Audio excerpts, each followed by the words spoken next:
even if the members speak English,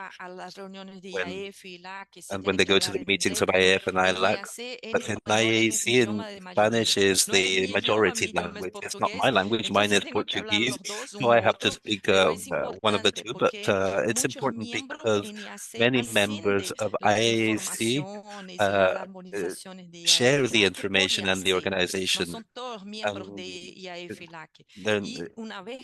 And once we are a part of IAC with the agreements that we have, the recognition agreement, and with that we add capabilities, more technical information to achieve the international membership in the international group.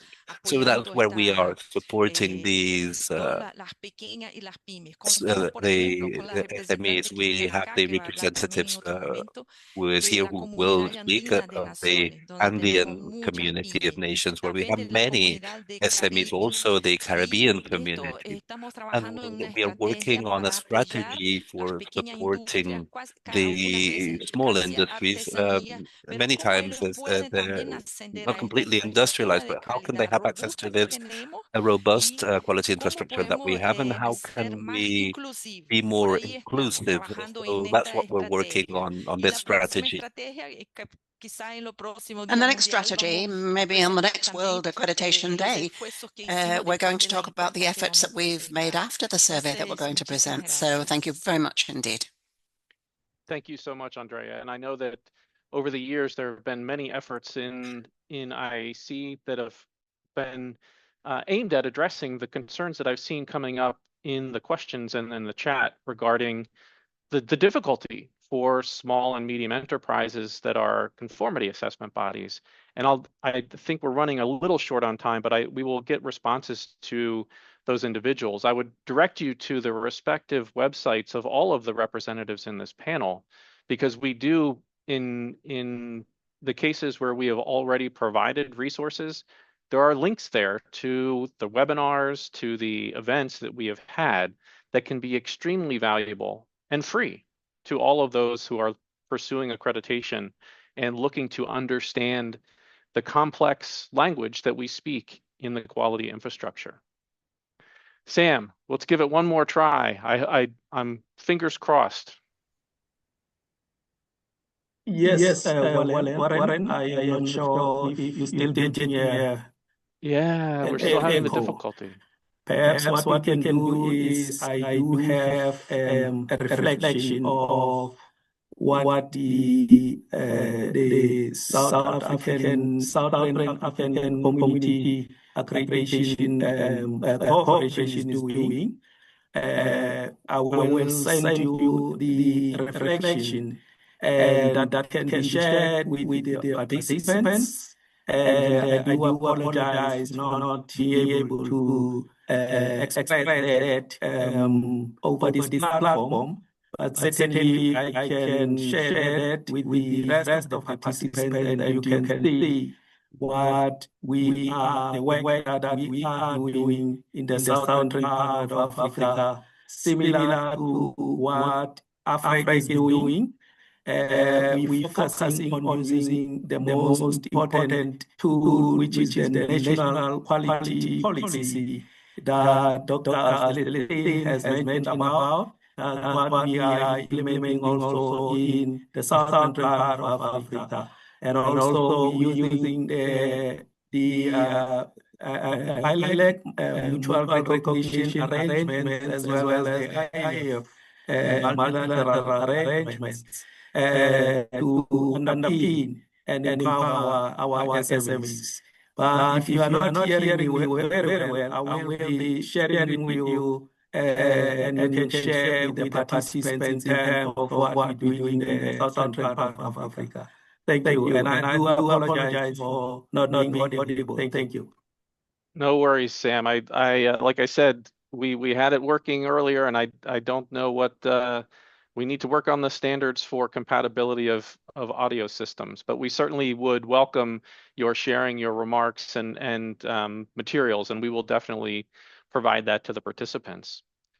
And with that, I think we've reached the end of the time for this panel. But I could speak about this for another hour, and I would love to have some discussion among the panelists reflecting on what certainly I've learned from all of you in ways that we can be more conscious of the needs of small and medium enterprises and work together as an accreditation community to keep in mind that we exist to help all industry succeed. But in particular, given the large percentage of the participants in our respective economies that are SMEs, it is critically important for us to recognize the challenges, but also uphold the standards and requirements for competence, consistency, and impartiality that will then allow them to compete in global supply chains with that recognition of the validity of their conformity assessment results. Thank you again to all of the representatives that were on this panel. I certainly appreciate your time and input, and I look forward to seeing you all and on screens or in person at future meetings. Thank you very much.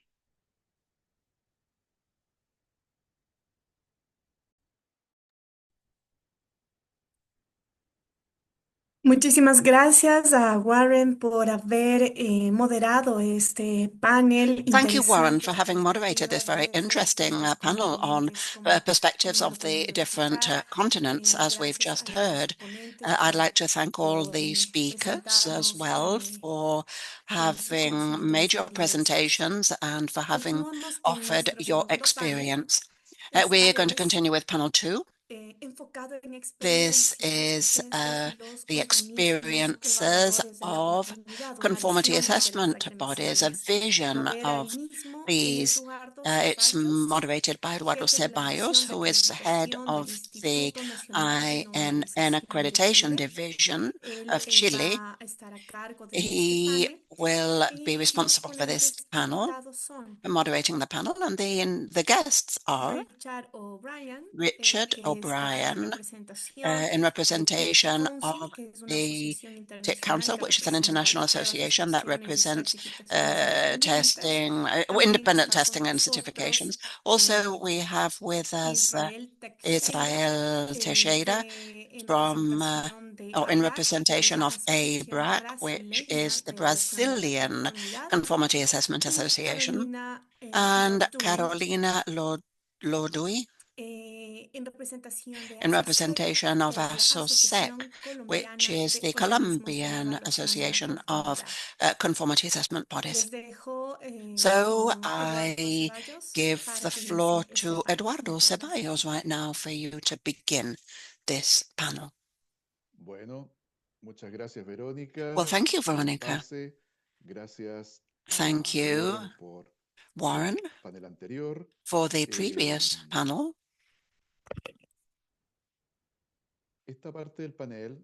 This panel, well, obviously, we're going to continue to talk about SMEs. And as was indicated, the micro enterprises, the small and medium enterprises. Can you hear me well? Can you hear me? Yes, we can. Okay, good. Thank you.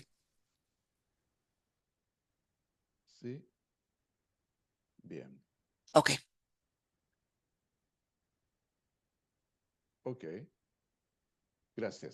Thank you.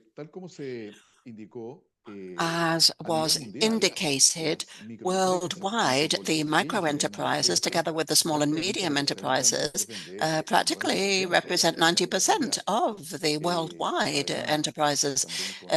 Furthermore, with data that were presented a while ago, in approximately 60–70%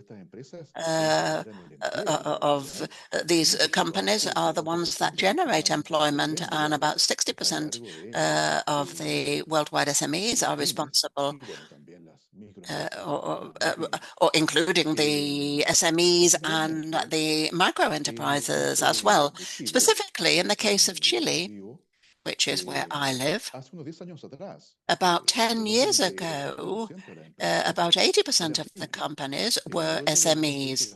After some public policies that were introduced, the Chilean government analyzed topics related to trade, the market, and the SMEs generate the highest percentage of employment. And so they decided to implement certain public policies. And right now, it's about 90% of the companies in Chile that are in this group that's categorized as small and medium enterprises, the SMEs. So what the Ministry of the Economy has done, it has a secretariat, which is called the Secretariat of the Economy and SMEs. And they are responsible for working on public policy that in order to promote the SMEs. They've developed public policy such as the creation of a company in a single day, also simplifying the bureaucratic steps, focusing also on sustainability and so forth. So some governments have taken very seriously the market participation of the SMEs. At the local level, particularly thinking about the INN, there's a similar situation. In other words, right now, about 80% of the conformity assessments bodies that are accredited are SMEs. Therefore, this, just as for the majority of you, it's worthwhile to talk about these topics. And the slogan this year is related to, or the topic of this celebration is related to the SMEs. So in order to get a perspective, after the previous panel that was focusing on how the regions have dealt with these topics, this panel is related to the associations of conformity assessment bodies and how they have dealt with this and encouraged the participation of their members, the SMEs. And to start with, then, the first question is going to focus on ABRAC and ASOSEC. It's the same question for both of them. And I'm going to start with Israel, who is the representative of ABRAC. And Israel, could you please tell us how you contribute to strengthening competitiveness and the sustainability of the conformity assessment bodies that are members of ABRAC, but that are also SMEs, thinking also in both the national and the international markets. Israel, go ahead, please. Good morning. Thank you, Eduardo. Thank you, everyone, for this opportunity. It's an honor for me to have been invited, the opportunity to speak and having the opportunity to speak about something that has a profound impact on the quality of conformity assessment, and to be able to do it from a perspective of organizations that are accredited, such as laboratories and certification bodies in general. But in answer to your question, Eduardo, accreditation promotes a culture of quality and continuous improvement among the SMEs, following standards such as ISO 17025, 17005, for example. The SMEs can demonstrate or provide reliable services for participating in competitive markets. When a conformity assessment body submits to an accreditation process, they are gaining access to a standard that has very positive impacts on the management of these bodies. When they comply with the accreditation requirements, the bodies end up adopting procedures, management procedures that have a direct impact on their business, such as, for example, personnel requirements, requirements related to development and training. And if the organization has trained personnel, they can be more competitive, of course. Let's remember that an organization is always made up about different people, made up of different people, processes, and products. And So we can see that the accreditation standards aim or are related to this tripod, we could say, requiring that they are part of the organization's management system. Accreditation by a national recognized body, for example, such as in Melo in Brazil, through the General Accreditation Coordination, indicates to clients and regulators to the CABs that they must comply with international standards in testing, certification, and this credibility is essential for generating trust, especially in international markets, where the lack of familiarity with smaller companies could be a huge barrier.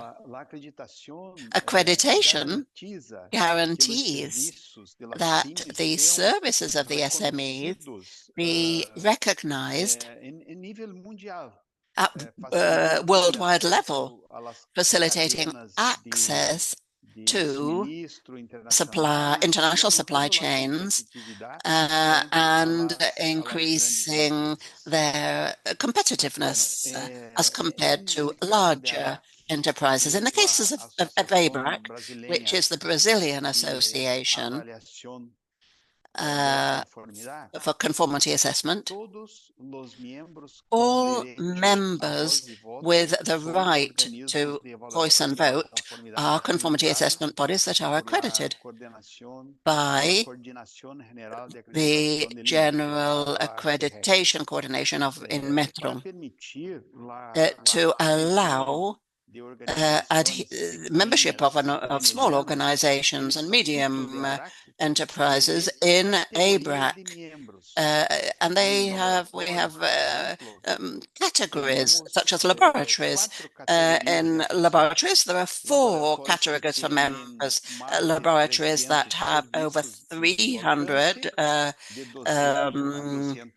members, between 200 and 299, and between 100 and 199, and finally under 100.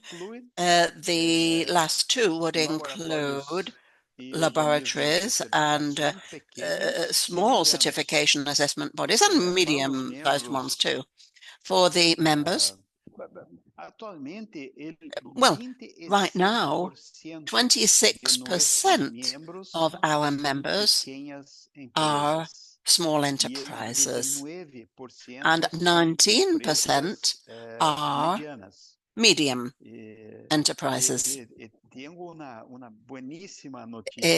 And I have really very good news. The best indicator that accreditation improves competitiveness and improving the management of these organizations is that in the last 10 years, no member of ARAC has left its operations. Many of them have actually gone up in their member category by extending their area of action. And also Eduardo and other colleagues in Brazil have a concern about public policies. For the SMEs, we have the law on economic liberty with the objective of quickly establishing an SME which is well structured and in accordance with Brazil's regulations. Thank you.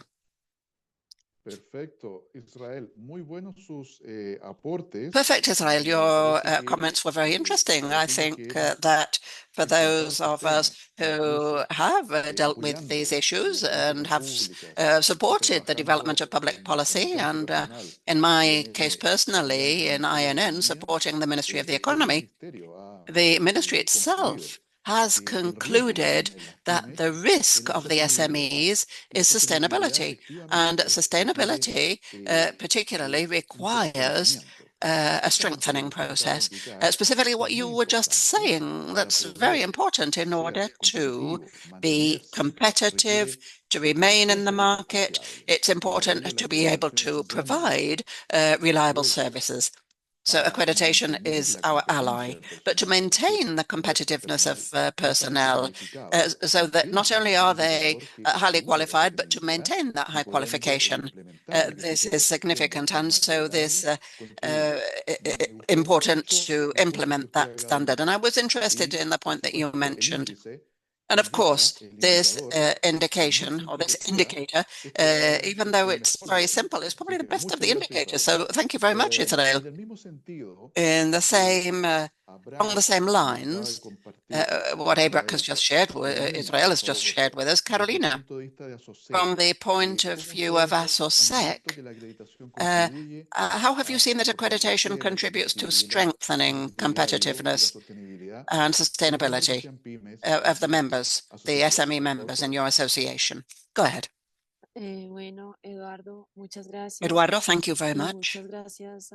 And thank you very much to all who are participating in this forum. I'm a little bit hoarse today. I hope my voice doesn't give out before the end of this panel. But anyway, I'm very grateful to the fact that I can speak. I couldn't yesterday. And I wanted to thank the IAAC for having developed this initiative and having invited me to speak about SMEs. This is something that very often we don't take into account. In other words, the differences in the signs and capacities, not technical ones, but the capacity to enter into the market of some companies, and how accreditation can contribute to these smaller enterprises growing, and sometimes, well, not necessarily growing, but maybe they remain as they were originally, but for them to become competitive is important. And this is something that has attracted the attention of the countries and has done for some time now, because at least in Colombia, as you were saying, Eduardo, 90%, but in Colombia, 99% of the enterprises are medium, small, and micro enterprises, and over 90% of these are micro enterprises. So it continues to be a concern of the governments regarding how these micro enterprises and SMEs can remain or can be sustainable. As you said, sustainability is the key word here. And in order to be sustainable, they need to be competitive. Competitiveness precedes sustainability. So what happens in Colombia? What's happened traditionally, not just with the micro enterprises? I could speak about the micro and enterprises and SMEs of all of the sectors. What's happened is that in a year, there are over between 3,000 and 4,000 new micro and SMEs in Colombia. But 95% of the companies that are created a year later and within the following 5 years disappear because they don't find any way to be competitive enough and to be sustainable.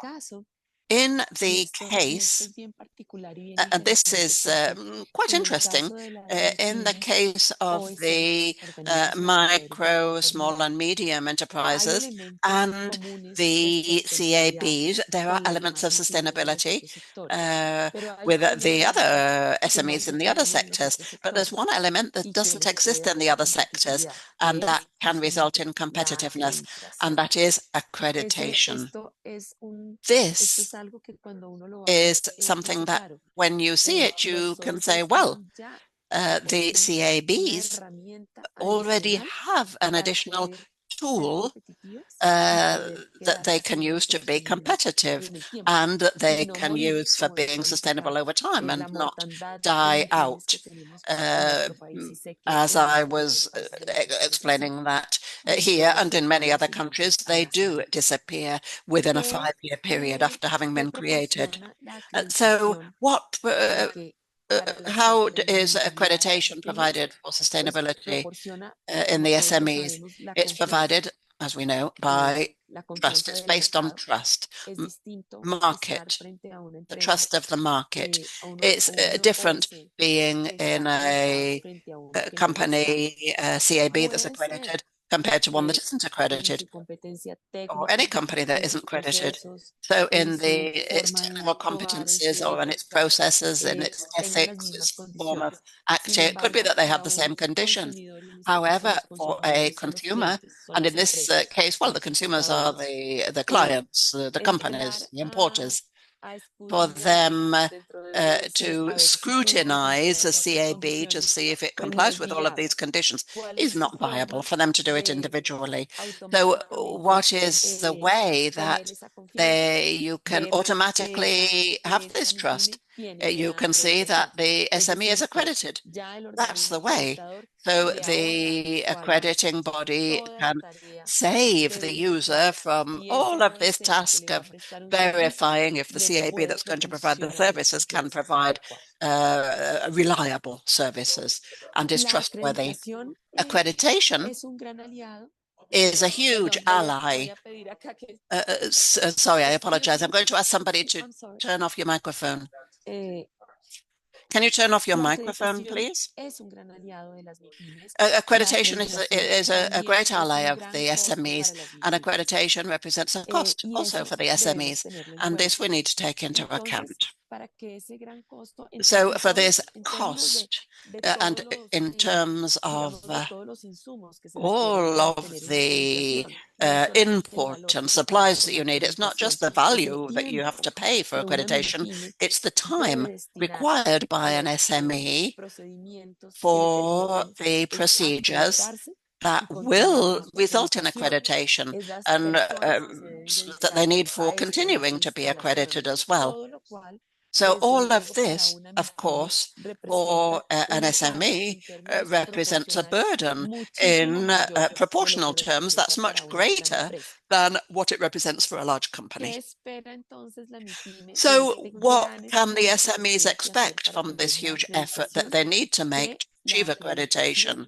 That accreditation will represent an added value when it isn't something that's compulsory. So accreditation, when it's compulsory, and we're speaking normally about the technical regulations of the countries, when it is compulsory accreditation, quite simply, it's a barrier to entering the market that can be overcome, and once in the market, can profit from having accreditation. But when accreditation isn't compulsory, but voluntary, this requirement for accreditation isn't compulsory but voluntary.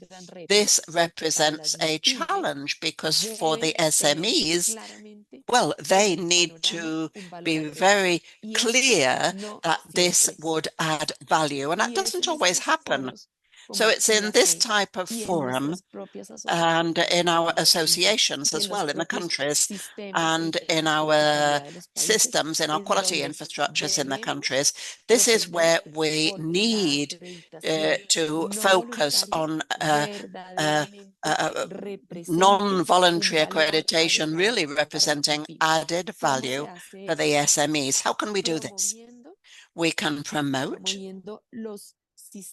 the accreditation systems. We can promote the fact that this is an international system. We can promote that as an international system, they should, and this isn't always the case, and I want to emphasize that this should provide a flat playing field that is exactly the same for everyone, and that this flat playing field indicates that everybody who is there will be provided with trust and with their products and services. They will have greater recognition than those bodies that don't have this recognition or this accreditation, and that doesn't always happen. So the SMEs that become accredited need to develop their internal capacities, and this is an added value that the companies don't always see. The first added value is that for you, accreditation already represents a development of internal capabilities that you as companies should use in the market that you're competing in. Of course, for accreditation to represent a competitiveness factor and sustainability for SMEs, it's not only accreditation that's important, and not only for these SMEs to... Excuse me, sir. Sir, excuse me, sir. I'm trying to have a webinar here. Could you please... Thank you. Perdón. I'm sorry. I have somebody here that's behind me speaking loudly. So what do others can do so that accreditation represents this differentiated factor of competitiveness that is a plus that we have in our sector that it's not in other sectors, and there are incentives from the public institutions and also from private institutions, and we will see what type of incentive these can be in the second point. But it is possible to privilege and give the opportunity to SMEs that did this effort of accrediting themselves. So scoring them and if possible, giving them a score and providing for these SMEs a field in which they have the same opportunities, even though they're smaller, and to enter in other sectors and determine another processes as accredited entities trying to have the same conditions as larger companies have that should be accredited, obviously, but in comparison to the ones that are not accredited, so as not to call it a privilege, but to have prerogatives for participating in certain processes of public and private institutions. This is it for about why accreditation can be a major tool or an important tool and fundamental tool for competitiveness and for sustainability of SMEs in our country. Thank you, Eduardo. Thank you. Thank you very much. Many concepts that you shared with us, also a perspective that is aligned with what Israel was saying regarding accreditation. When it's present, it guarantees competitiveness and also the sustainability towards the future. But also in your intervention, you made it clear that for SMEs, for MSMEs, it can also, the cost of accreditation can be an issue. So for some, we have analyzed it from some accreditation bodies. We have tried to take some measures so that this is not an entrance barrier. In some countries, we have had some possibilities of encouraging this, but of course, as Warren said, many of the accreditation bodies were also SMEs. So we need to think about our sustainability. So I believe that in one way or another, we can reach a certain balance, especially when some countries where relevance is given and the importance of SMEs is considered for generating employment, for their GDP contribution, certain public policies can be established to support them. And as you said, we will see that in the next question. Thank you, Israel and Carolina, for this part, which we will not conclude yet, because I would like to invite Richard to comment something, not the same question, but something that's related to this, because as we all know, the council, TIC council groups, members that are generally not SMEs, but taking advantage of the opportunity. Richard, could you comment, please, on how members of TIC council consider SMEs as subcontractors or in a way that contributes to the development of the activities of conformity assessment, or how the members of TIC council are linked directly to other conformity assessments that are SMEs. So the floor is yours. Thanks very much, Eduardo, and thank you very much to IAAC for the opportunity to provide a little bit of our experience. I'll start with the last part of your question with respect to our members and how they relate to SMEs. It is true, SMEs are not the majority of our members.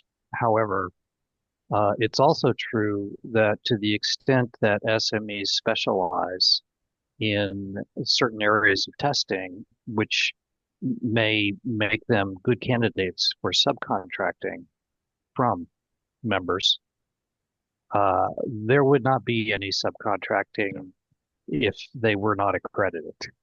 It's pretty black and white in that regard. So just going generally to the question, how this contributes to strengthening any lab, including SMEs, that is the accreditation. Bodies that accredit people as competent to perform various kinds of work, they actually date back to pre-Roman times. And by the time Rome ruled a large empire, recognition by a guild was especially important because some of them were recognized throughout the Roman world. And that meant that the quality of products made to guild standards in one city could be relied upon in a city hundreds of kilometers away. So in this regard, for example, amphora, which are the containers with pointed bottoms made to transport liquids and grains in the ancient world, they often showed the maker's mark as a symbol of its quality. So now in these post-Roman Empire times in which we live, it's ILAC, IAF, and next year GLOBAC. They're the foundation of global conformity assessment practices. They provide not only confidence to industry and to governments that their affiliated accreditation bodies operate a robust and selective screening system, but they also provide mutual recognition around the world. And this system enables our TIC Council member companies and others in the testing, inspection, and certification sector to provide their services globally, in most cases having been accredited by any one of the affiliated ILAC or IAAC accrediting bodies. And a good example of this flexibility that's built into the system can be found in the U.S. Consumer Product Safety Commission's, that's CPSC. CPSC's third-party testing program for children's products. For a laboratory to be accepted to the program, it needs to be accredited for ISO standard 17025, a general standard for competence, impartiality, and consistent operation, ensuring the reliability and validity of their testing and calibration results. It must also be accredited for any specific test it would conduct on a children's product. Now, with these accreditations, it's considered to be qualified, and CPSC does not require that the accreditation be provided by a body in any particular location, as long as it is an ILAC, IAF cooperation signatory. So that is the value of it, whether big or small. The system as it's designed right now allows for small companies to compete. Sí, efectivamente, Richard. Muchas gracias por tu Richard, comentario. thank you for your comments. It makes us think, as I was commenting in historical terms about quality and even metrology with the answer. And as you said clearly, an SME being accredited, that's black or white. They can or not be subcontracted, and it makes sense because the idea is to ensure the supply chain that is complete. There are many services which the contract, for example, a certification body, and it requires carrying out several activities, and it doesn't necessarily have its own capabilities for this, but they need the support of a third party.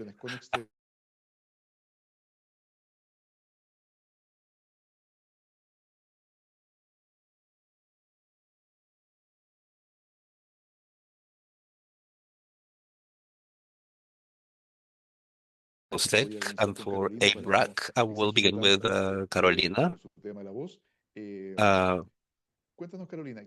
So tell us, Carolina, what kind of incentive or support do you think is possible from SOSEC to offer to the OECs that are, or the CABs that want to be accredited? As you said, to avoid the SMEs to be sustainable, they need to be competitive. So have you developed exercises or pilot activities or internal policies in SOSEC that you could comment on? Voy. Okay, Carolina. Give me a second. No sabía si tenía el micrófono abierto. I didn't know if my mic was Gracias, open. Eduardo. Thank you, Digamos que Eduardo. dentro de ASOSEC, In ASOSEC, nuestras políticas our internas, lo internal que señalan, policies, what por they un lado, say is on todas las hand, empresas all grandes, medianas, large, pequeñas, medium, and small cualquier tamaño, companies, any tienen size, dentro de nuestra asociación la have misma voz, el the mismo same voto. voice and the same vote for ¿Qué association. hemos querido promover con And esto? we have Que wanted to promote with cuando this la asociación when habla the associations frente a otras entidades with other gubernamentales, entities, frente a otras government entidades entities, privadas, or frente a private organismos ones, or internacionales, international bodies, frente a cualquier tipo de entidad or any type internacional, of international hablamos entity, con un we equilibrio speak y with tratamos de balance and que trying todo to lo que se haga represente un be terreno plano para representative todos. with everything that we Ese do ha of a sido playing uno de field nuestros for mantras everybody. That has been one of our mantras. que cuando uno entra a And considerar when tamaños de empresas, we desde take into luego el consideration the terreno size plano of companies, significa of course, the playing justamente field aplicar el principio means de la using igualdad the inversa, principle y es of inverted incentivar equality, which is que los que no incentivate son iguales ones that are puedan not, alcanzar los so that the mismos, ones that are not equal, so that they can reach the las same mismas oportunidades que opportunities quienes as las tienen ya de base. the ones that Eso already have significa them. So this que means para that un organismo de evaluación de la for a conformidad conformity assessment que ha body hecho el that esfuerzo has de done the tener una effort acreditación, of having que an ha invertido sus accreditation, that recursos has invested físicos, its de physical personal, resources, staff and economic resources and their capabilities for being able to obtain an accreditation that will allow them to generate more confidence in the market. This does require that from the state, and not only from the state, but also from the community that they represent, or that the state represents, or the private sector, the cooperation bodies, multilateral ones, and the associations who are acting for EABs and other members of quality infrastructure, the accreditation bodies, metrology institutes, and of course the standardization bodies, so that they can collaborate, so that the smaller company, the SME or MSMEs, can have access to systems. I'm going to mention a couple of ways in which we can support these SMEs that have obtained or that want to obtain accreditation, not necessarily the ones that already have them or have it, but the ones that want to go to that journey. And I would like to say that ASOSEC was born as an association of accredited bodies.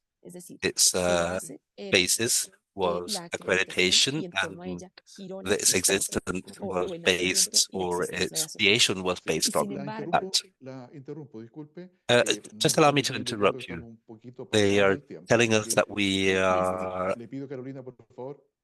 don't have as much time as we thought, but could you give us 2 words of your last recommendation so that we can close this, so that we do not delay the following parts? No, that's okay. That's okay. Let me tell you 2 words or 3.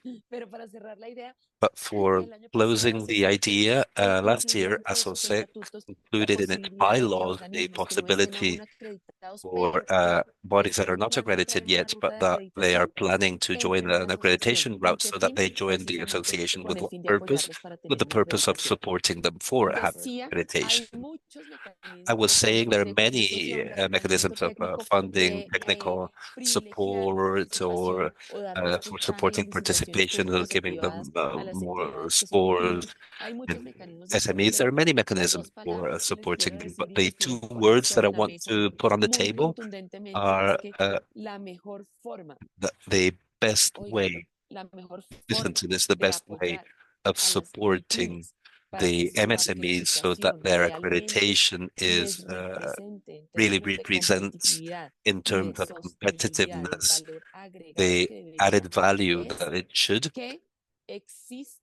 is for there to be in our countries, in the IAAC countries, but also in the countries that are in ILAC and IAF, to be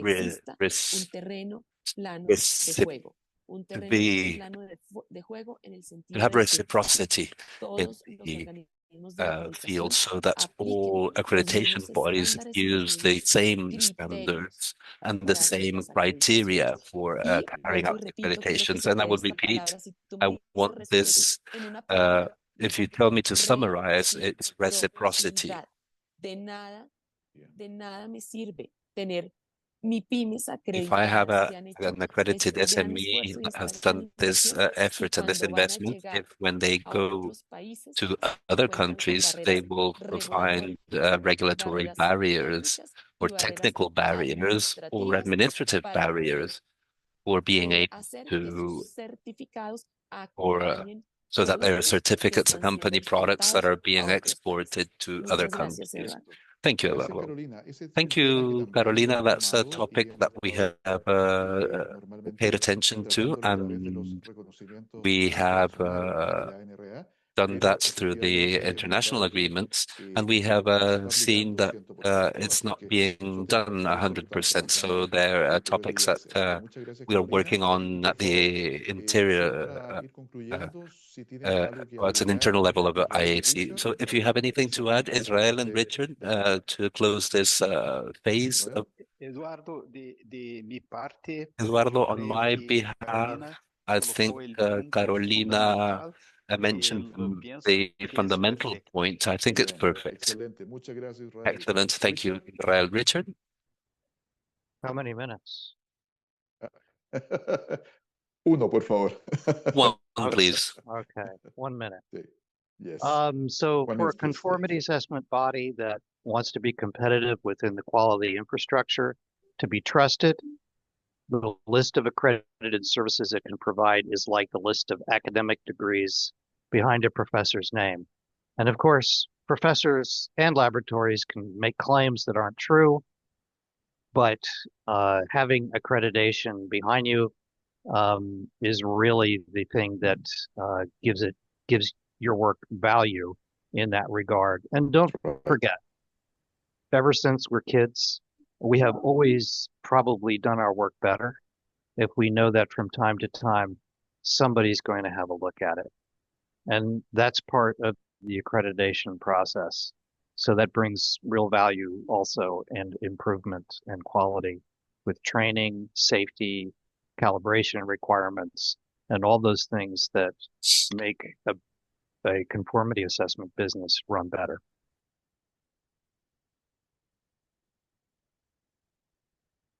Muchas gracias, Richard. Excelente. Bueno, Thank you, Richard. Excellent. So we can conclude that the competitiveness is a topic that accreditation takes to SMEs, so we can be calm, but that's not enough.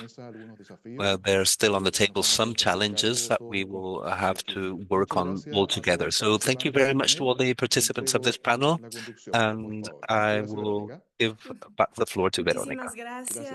Thank you, Eduardo, for this discussion that was very interesting, where we've gathered ideas that were proposed, and many of those will be used for continuing working with all the members of the region. And we will continue with our event.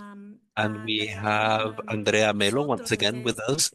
She is the chair of IAAC, and she will comment on how quality is promoted through conformity assessment and the acknowledgement of IAAC at the regional level, oriented to SMEs that are accredited in the American continent. The floor is yours, Andrea. Thank you, Veronica. I need the camera to be enabled, please.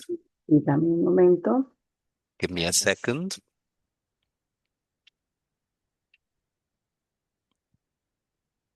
Ahora sí.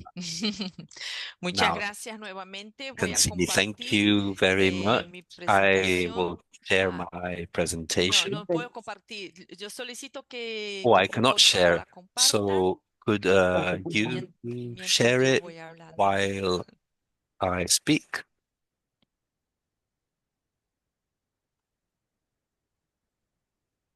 Ahí está. There it is.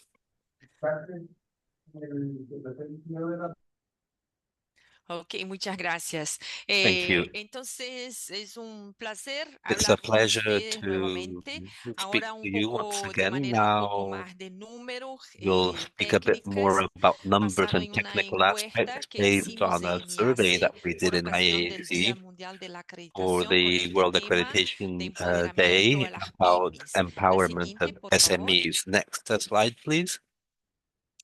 Hicimos una So encuesta we tuvimos made a survey and we 264 had respuestas 264 de organismos de responses evaluación de la from conformity conformidad assessment con una bodies cobertura regional with a regional en coverage América. of El objetivo Latin fue mapear America. este And the objective ecosistema was de to map evaluación de la this conformidad ecosystem for en nuestra conformity región, assessment in the teniendo region. este enfoque So de las with this pymes. Tuvimos un approach alcance to regional SMEs, we en had varios a regional sectores scope y el through periodo que several se quedó para sectors, hacer and the esta encuesta fue period de abril was a from junio este April año. to June. La siguiente, por favor.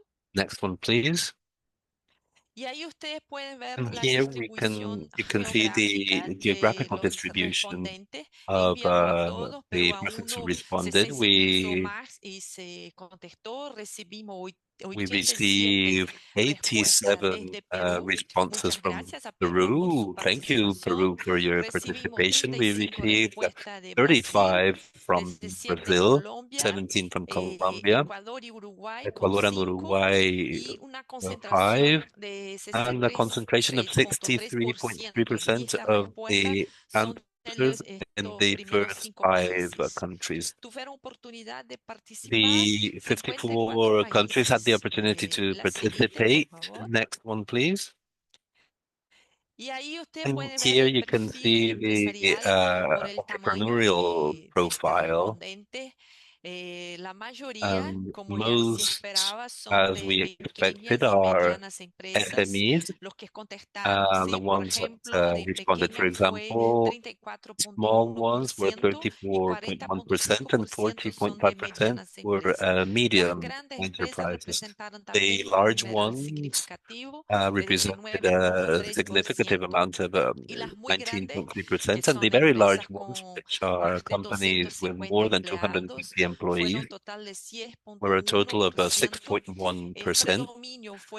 The predominance was 74.6% of small and medium-sized companies.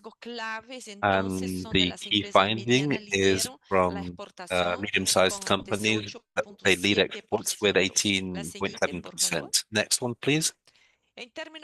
In terms of the financial profile, based on this concentration of 75.8%, they invoice less than $1 million per year.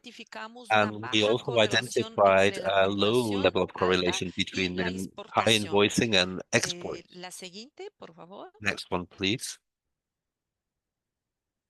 In terms of services and conformity assessment, how the respondents formed. Those are from test laboratories with 124 organizations representing 47% of the respondents. Then we have the calibration laboratories, almost the same as inspection bodies, 15.5% and 15.2% for these. Then certification of product, 14.8%, and diversification of 79.2%, offering several services. ATC is a laboratory, sometimes an inspection body, or sometimes a certification bodies. So we try to stratify this data, and the laboratories could be counted twice depending on the services that they provide. And the specialization, there's a predominance of technical services over certification. Next one, please. In the sectors that are served, most are in the industry and manufacture with 42% of the respondents of the SMEs. The ones that provide services is 24.2%, and others, if it's agriculture, agro-industry, for this sector, it was 11.7%. And in terms of technology and innovation, we found a lower number, 2.7%. We are identifying that of the ones that responded, this has to do with the potential agricultural or industrial potential that we have in the region. We are developing technology and innovation, but a little bit slower. A concentration of 66.2% in industry and services, and there we identified an opportunity. And with this survey, that's what we want to identify: needs, opportunities, and gaps that we could fill with our capabilities as accreditors, and an opportunity with which are emerging sectors such as technology, which are underserved. It's not that they don't exist, but they are not being served by conformity assessments, accredited conformity assessment. Next one, please.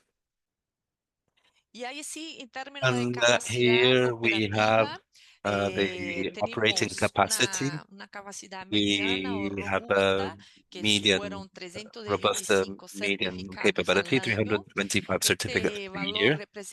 And this value represents a typical capability of SMEs, in saying that most are doing more than 300, issuing more than 300 certificates per year. And in the adjusted average, there are some more than 1,600 certificates per year. It's a more realistic image of the sector, considering that a few companies issue a high number of certifications. In terms of operational efficiency, 25% have high productivity, 25% issue more than the rest of the other 75%. So the larger ones have more certification than we expected. There's a significant variability. There's a great difference between organizations. This variability is due to factors such as size, the level of automation that allows them to have more clients, and with their specialization factor. And we also identified a potential for growth, and these are the installed capacities for growing for these SMEs, because many could reach higher levels of productivity with adjustments in their processes, technology, and information training, because they're all accredited entities. So in terms of accreditation standards and international standard harmonizing, it's all at the same level, but some reach more than others, more certifications, more tests than others, because of this variability. Next one, please.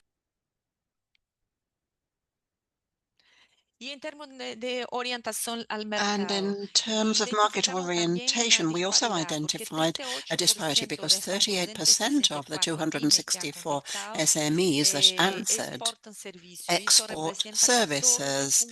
This represents 14.4% of the SMEs. This is an unexploited potential. 85.6% focus solely on the local market. And that's good, because they are working with their economy. But also there's an opportunity identified for those who wish to work with support from IAAC for accessing that market. The size, they're in general medium-sized companies with between 11 and 50 employees, leading exports with 18.7%. Those are these companies. The regional leaders: Brazil, Peru, Guatemala, and others that are developing.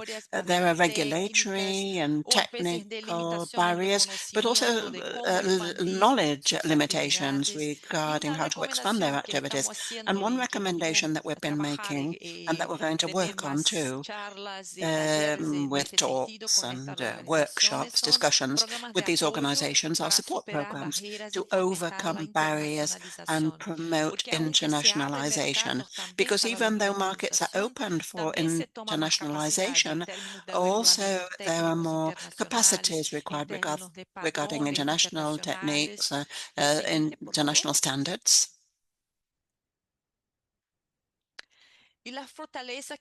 The strengths that we manage with this ecosystem: we have a sound base, a solid foundation. 79.2% offer multiple services, indicating that they are adaptable. They provide testing laboratories, calibration, and sometimes single organizations offer this. So they have the capacity to adapt to international standards. 34.1% over 1,000 certificates per year is what they produce. It's their operational capacity. We have opportunities, strategic opportunities too, based on these results. So weak correlation between turnover and export suggests non-financial barriers. The sector also specialization enables the development of clusters in high-value niches, and also geographic diversification toward underserved countries. Maybe support programs and public policies could support this further, and an opportunity to establish strategic alliances for these organizations to overcome entry barriers and increase sectoral specialization.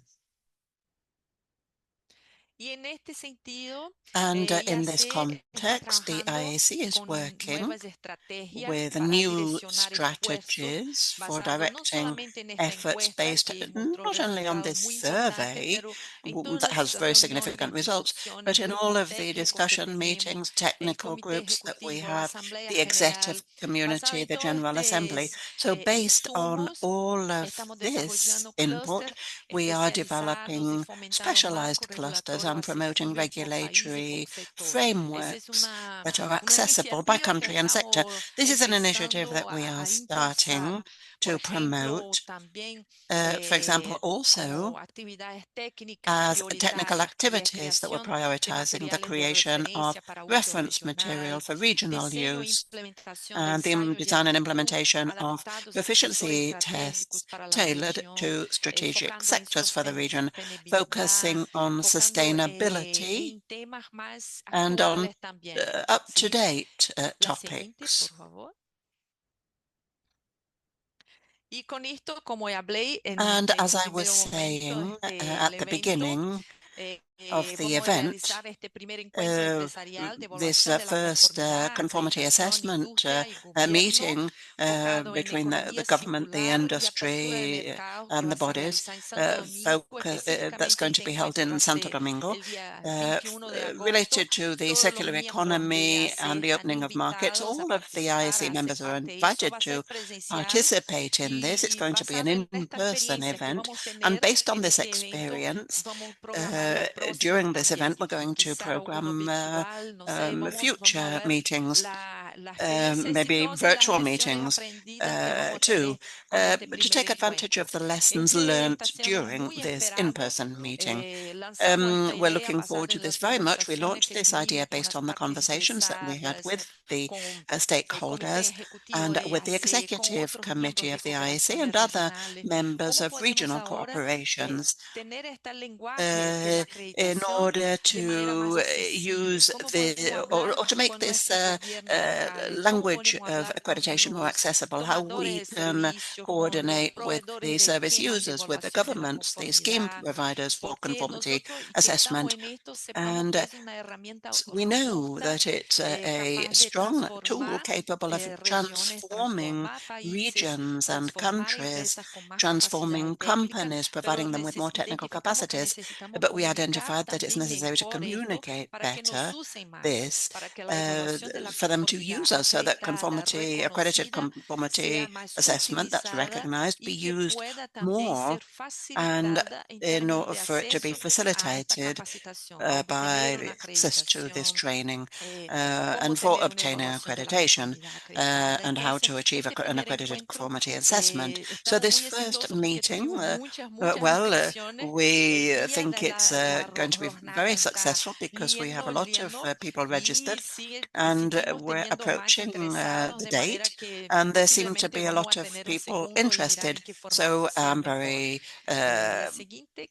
confident that there's going to be a second meeting as well. That's the end. Thank you very much for your attention again, and I am willing to answer any questions.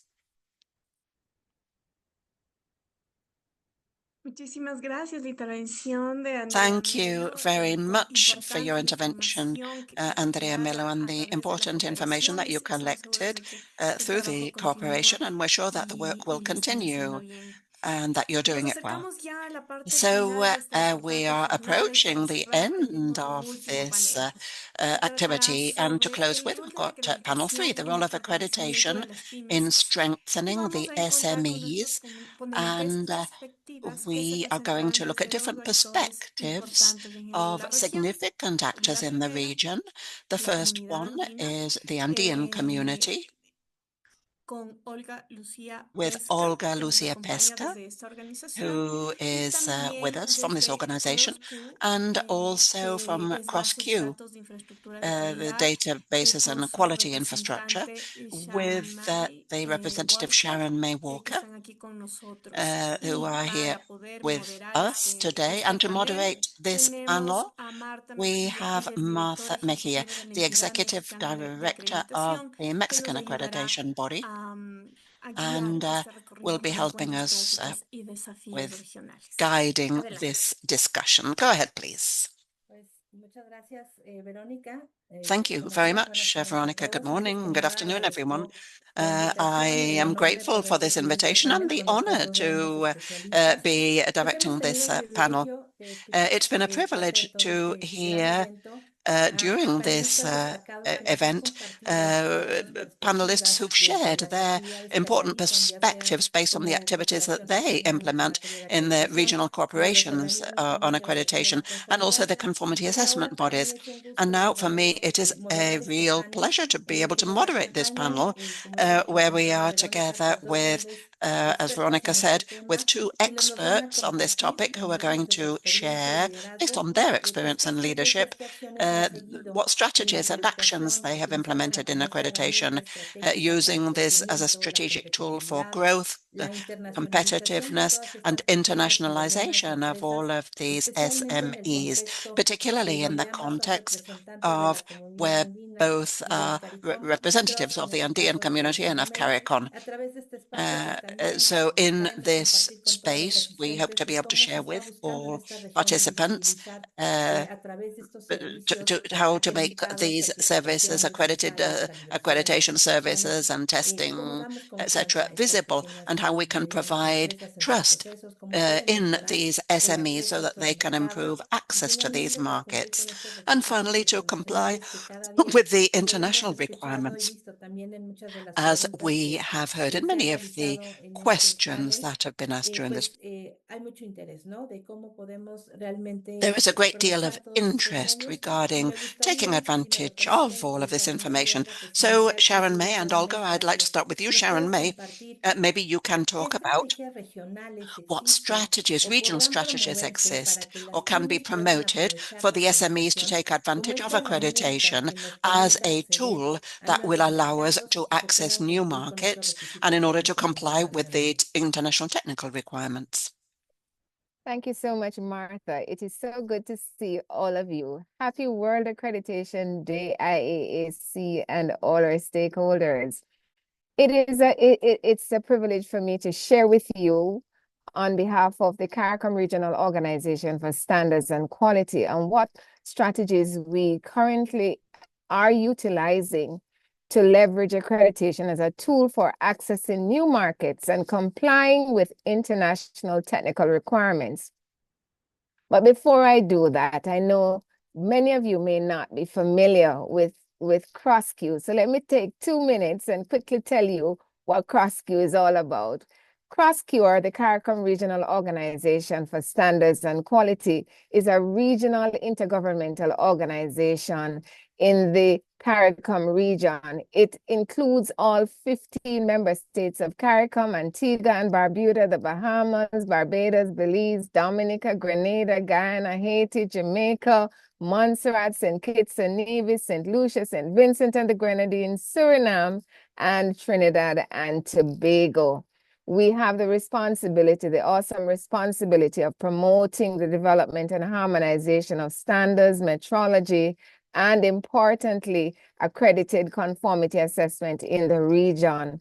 We encourage the mutual recognition of accreditation and certification systems, and we facilitate the achievement of international competitiveness of our regional SMEs, and might I add MSMEs, because in the CARICOM region, we have a number of tiny organizations. You know, there is no set definition for small. So we include our micro industries as well. In answering your question, in CARICOM, our SMEs play a pivotal role in our economic growth and development. As a matter of fact, our SMEs account for just about 40% of GDP right across all 15 member states. And for that reason, they are important and a part of our mission critical imperative at CROSQ.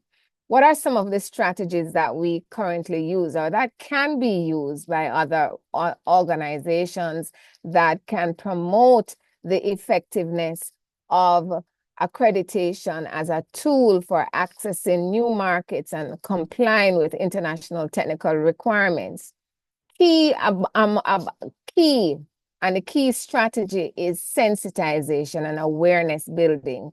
Because if our SMEs do not know about the benefits, then they will not access those benefits. It is also key for our consumers to understand and appreciate the benefits of using accredited conformity assessment. So the awareness building sessions that are utilized for our consumers, for them to understand that accredited conformity assessment is important to them if they're purchasing bottled water, if they're purchasing products for their children, for their food products, they need to understand the importance of accredited conformity assessment.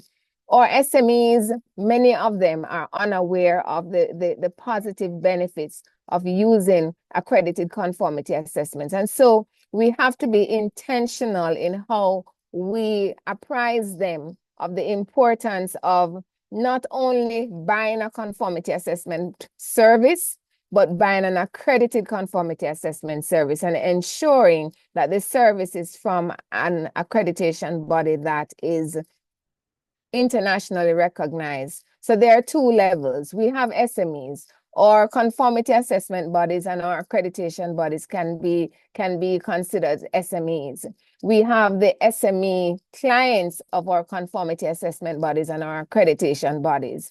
And of course, we have wider enterprise. And so in addressing sensitization, you have to be specific to the respective stakeholders. And so it's not one size that fits all. So you have to tailor the sensitization exercises. If you're sensitizing your micro industries, then you have to get down to their level so that they can understand.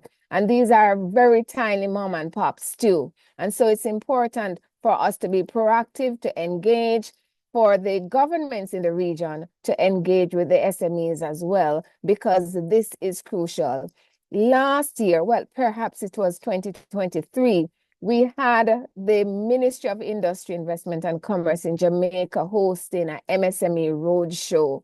And they went across the island to key cities. And what they use the quality infrastructure institutions. And at that time, I was with JANAC Jamaica. And we had several panel discussions looking at how the services that the accreditation body provides would impact their business. We had the other pillars of the quality infrastructure doing the same. And so this was key. Another key aspect of this is the promotion of a national quality policy. Because if you do not have an overarching national quality policy that drives accredited conformity assessment, then, it will be ad hoc. And so this is something that is crucial for the MSME sector, for there to be the governing layer, the governance layer that the governments in the respective territories provide, and they can provide these initiatives that can support the SMEs. Financial support, tax incentives. You have small conformity assessment bodies that are in the region that need the support, to develop their quality management systems, to develop capacity building programs. And so overall, I would say that the key mission critical strategies that we have been embracing is that of sensitization and promotion. As a matter of fact, for CROSQ, we have a key pillar of quality promotions. And so using the quality promotions arm, we are able to engage with all 15 member states. We are able to engage with them through the respective standards bodies and accreditation bodies that support using the quality infrastructure and accreditation-based conformity assessment. And might I just add quickly, because there's a second component to your question, Martha, in terms of market access. I've always said that, you know, the using accredited-based conformity assessments is the visa, not just a passport to growing your international markets, but it's the visa, because if you even use regular conformity assessment service that's not accredited, then that will not enable the opening of the markets for our SMEs. So it is crucial to have accredited conformity assessment. And so we encourage our SMEs to utilize these services to enable them to access international markets, not just their domestic markets, but international markets. And inclusive in that is the fact that in their domestic markets, especially in the CARICOM region, we have a lot of imports. So the SMEs are competing right at home with imports from countries that have high or very robust quality infrastructure. So it's a highly competitive marketplace. Thank you. Muchas gracias, Sharon May. Completamente de acuerdo como nos compartes. Y yo creo que una de las grandes Thank you, Sharon May. I agree with the strategies that you are sharing that we need to continue to implement in the regions. And as representatives of the accreditation bodies, we want to continue to promote these benefits so that the final consumers and the users have clarity about the benefits of conformity assessment. And you focused on something that's very important in this framework. The conformity assessment, the accredited conformity assessment is of crucial importance, especially for access to the international market. And we've been hearing this from the previous presentations with regard to the different regions, and to continue to raise the awareness of stakeholders is very important too, as well as to use what you were saying. It's not just a passport, but also a visa so that we can enter these international markets. So that's a lot of work that we need to continue focusing on. And Olga, it's also a pleasure to have you here in this panel. I'd like to ask you if you can also share in the Andean community what mechanisms and what strategies you have been following in order to promote access to these new markets and to comply with these international technical requirements. Thank you very much, Marta. Can you hear me well? Yes, we can. Thank you, Marta. Good morning, everybody. I would first of all like to thank you for having invited us to this very important event, and I'd like to wish you a happy World Accreditation Day, and particularly for my colleagues, Martha and Sharon May. In the Andean community that's made up of Bolivia, Colombia, Ecuador, and Peru, we have 90% of the companies that are micro, small, and medium enterprises, representing about 60% of formal employment in the region and contributing with 30% to the regional GDP. So they're a very important sector of the economy that traditionally they are SMEs that focus on a local market or an Andean market, because the Andean market is a free trade zone, and so this is a significant advantage for these companies. The SMEs work particularly in sectors such as manufacturing, textile, food, drinks, and mechanical products. And at the level of strategies in the Andean system, we have worked through a mandate in the region regarding strengthening the regional quality infrastructure.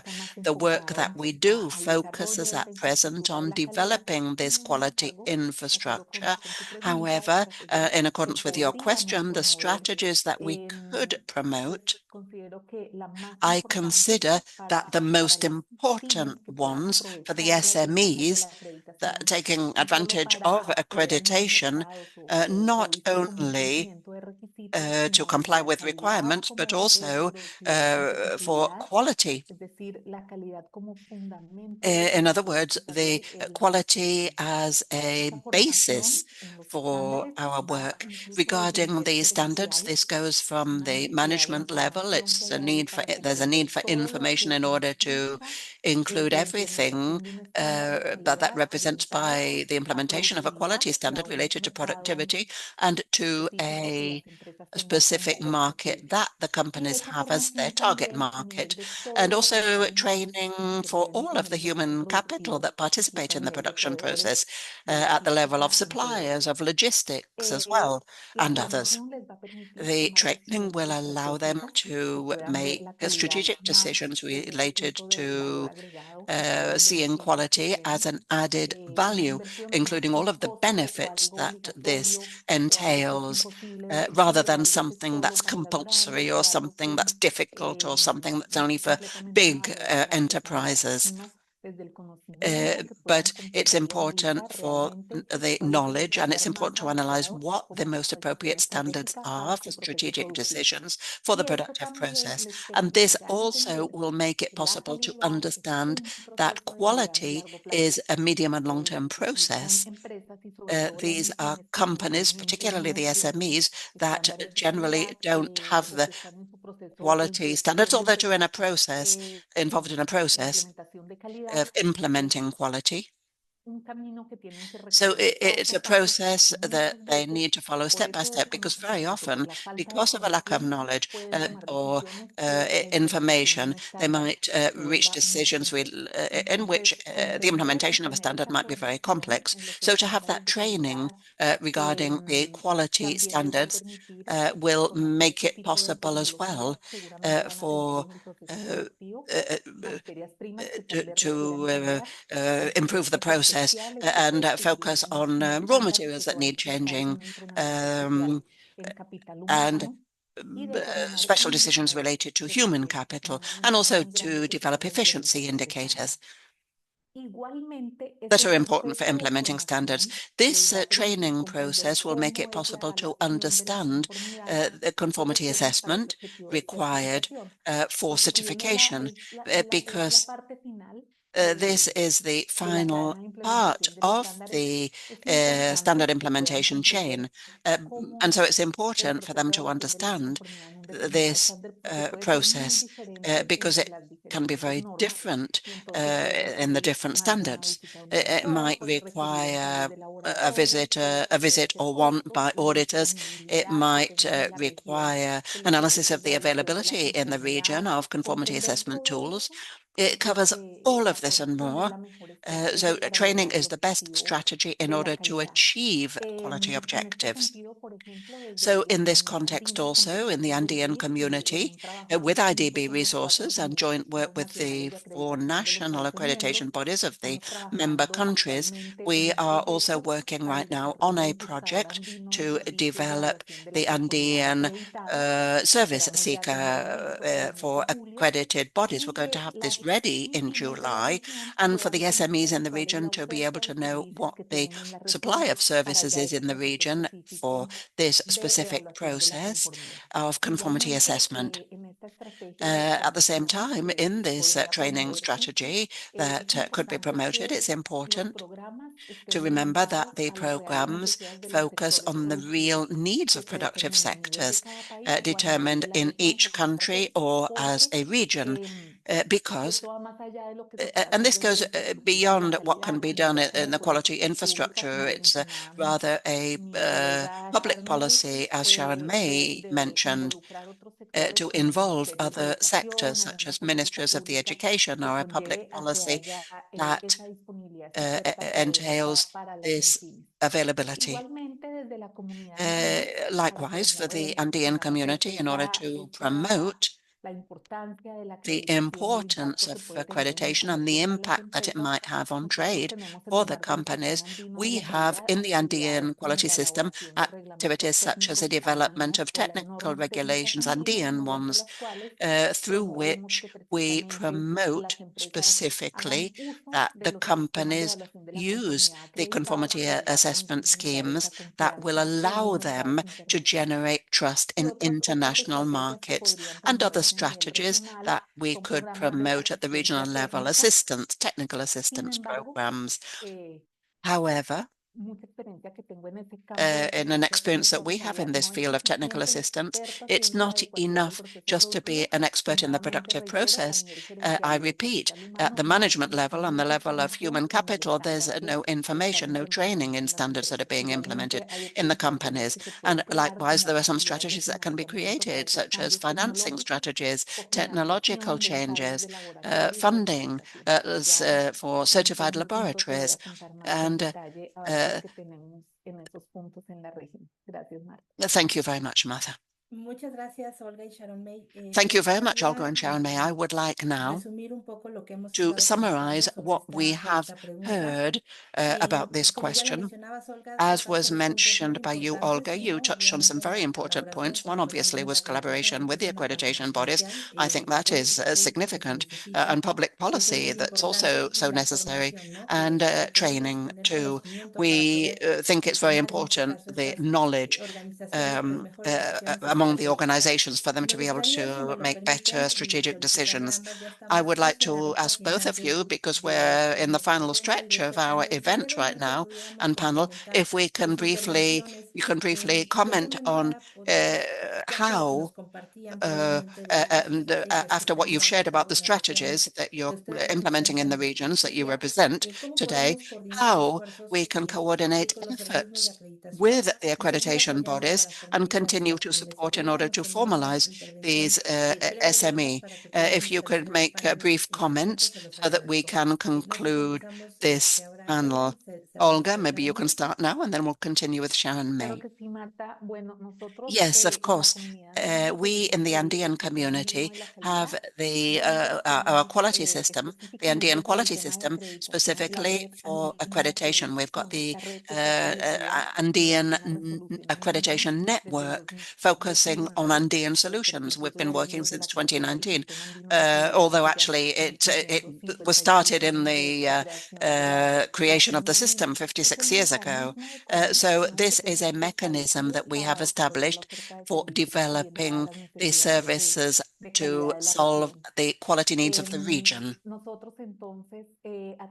So we, through this network, we have worked initially because its objective is to strengthen the objectives and the international recognition. This strengthening of our services has to do with the needs of each country I've identified, and we are working for needs at the regional level.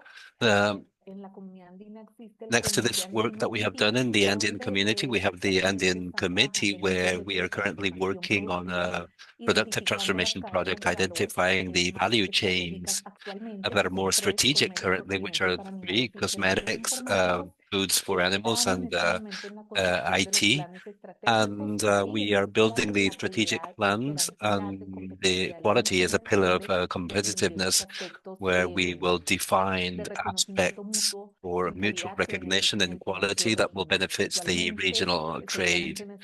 And in these strategic plans, we will include regional activities for training and for quality culture, for dissemination, and strategies like the creation of an Andean seal for quality, so that it's an incentive that will allow companies to continue maturing their production. And it's a very important support for quality in the region, where bodies, the owners, carry out, the accreditation bodies carry out the effort to maintain their offer that's required. Thank you, Olga. And Sharon May, anything else that you would like to add? You said in your first... Yes, indeed. We have in the CARICOM region, through CROSQ, a scheme called the Caribbean Corporation for Accreditation. And the CCA scheme was developed to assist with the facilitation of trade within the Caribbean region, the CARICOM region, and it builds on the principles of mutual cooperation and collaboration amongst the recognized accreditation bodies and the use of national accreditation focal points with NAFPs with the CROSQ Secretariat and the technical officers in the CROSQ Secretariat.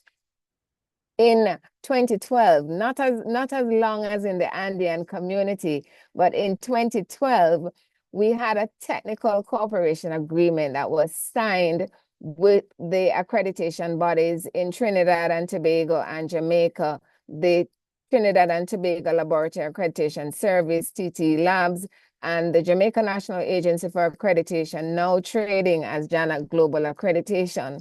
And this cooperation facilitates the harmonization of procedures between the accreditation bodies. So there is a MOU between both accreditation bodies, and the facilitation of accredited conformity assessment in the region. The objectives of the CCA community, we have both the scheme, and I'll tell you a little bit about the committee that we actually have, is to foster international recognized accreditation services to ensure that they are affordable and economical and that they are readily accessible by the members of the CARICOM member states. The national accreditation focal points can do what the accreditation bodies can't do. They can provide that kind of hand-holding, mentoring services to the SMEs to help them as they move towards accreditation for those that are conformity assessment bodies. And for those who are manufacturing entities or agro-processors, they also support them in providing capacity building training. So our NSBs working, or national standards bodies working with the accreditation bodies and with CROSQ form a network of support for our small and medium-sized enterprises. It is important to note that the shared accreditation pillars in these two accreditation bodies that we have in TT Labs and JANAC Global Accreditation helps to complete the national quality infrastructure for a number of member states, because our member states are small, many of them, and would not be able to develop an accreditation body on their own. And so using the services of the two regional accreditation bodies, it provides them with the completion of their quality infrastructure, now having all the pillars of the quality infrastructure. So the benefits of the CCA scheme is not only to provide access to accreditation services, but to facilitate regional and international trade. Because as mentioned before, it is through the use of accredited conformity assessment that our member states can eliminate or reduce technical barriers to trade, and it can provide our manufacturers with the resources or the options to expand into markets that they perhaps would never have been able to access. It also provides the improvement of the national accreditation bodies, because through CROSQ, we support the national accreditation bodies in helping them as they expand their accreditation scope. We're pleased to have been able to support through CROSQ the expansion of the accreditation scope for JANAC Global Accreditation. And we continue to do this for our other accreditation body.